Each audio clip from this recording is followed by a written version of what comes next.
ペルソナ5についていろいろと不満がないわけではない。だが同時に今世代最高の日本の RPG でもあると僕は思っている。気がついたら週末を完全に潰していたようなゲームは実に久しぶりだ。次はどうなるんだろうと思わせる急なストーリー上の展開、そして個性豊かなキャラクターとのインタラクションを通して築いていける人間関係は僕を完全に夢中にさせたね。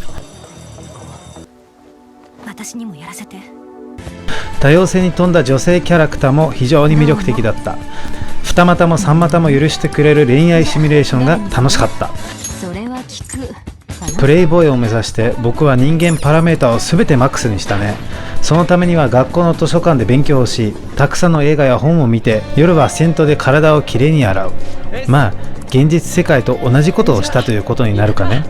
やり込む要素が豊富なだけでなく、それぞれつながっているところが素晴らしいと思う。高校生の主人公たちが怪盗団を組み、悪い大人たちの心を盗む少年漫画っぽい設定にもワクワクさせるものがあり、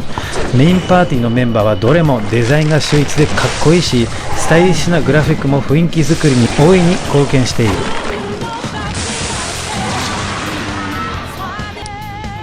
怪盗団は認知の世界と呼ばれる非現実の世界に侵入して、そこで悪人たちが構えるパレスという名のダンジョンに入って歪んだ心を奪う。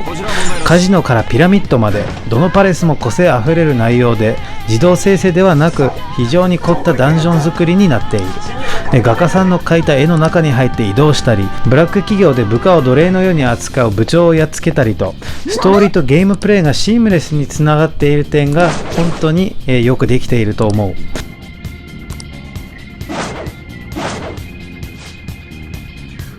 だがペルソナ5は同時に自分のルーツをも忠実に守り、どこまでも単性の RPG である点も興味深い。難易度によって理不尽と言いたくなるほど難しかったりもするのだけれども、自分に合った難易度が選べて、一番簡単でセーフティーモードを除きいつでも変更できる点も嬉しいね。現実の世界に戻って東京の街を割と自由に歩けるのも楽しい。満員電車に乗って登校したり、放課後渋谷や新宿や秋葉原の街を歩いたり、夜は下町風情が漂う四軒茶屋に帰る。オープンワールドでは決してないし、他の RPG に比べてもフィールドはやや小さい気がするけれども、自分のよく知っている東京をゲームで探索できるのはやはり楽しい。自分が住んでいる近くの場所が出てきたり、行きつけのラーメン屋からインスパイアされたと思われる店が登場したりと、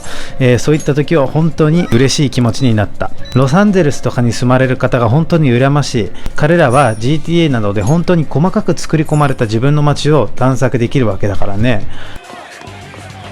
ペルソナ5で一番気になったのは後半のストーリーかな。矛盾しているというほどではないけれども、かなり作られた感じがして、ここまでうまくいくかなと思ったりした。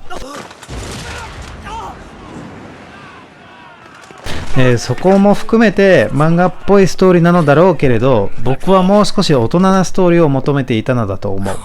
う。このゲームはクリアするだけでも100時間前後かかるので、ストーリーについていけなくなると後半はかなり辛い。